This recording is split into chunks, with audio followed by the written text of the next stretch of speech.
Angelica Panganiban at Bella Padilla masaya para sa kaibigan nilang si Kim Chu.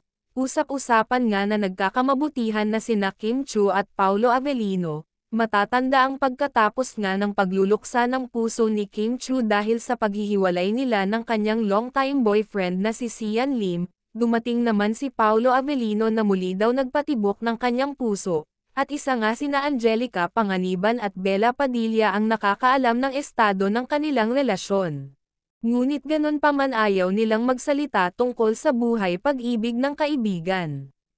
Basta ang alam daw nila masaya si Kim Chu sa piling ni Paolo Avellino at masaya sila para dito, dahil iyon naman ang tangi nilang hiling para sa kaibigan, kaya hayaan na lang daw muna na maging masaya si Kim Chu sa bago niyang pag-ibig, dagdag pa ng dalawa.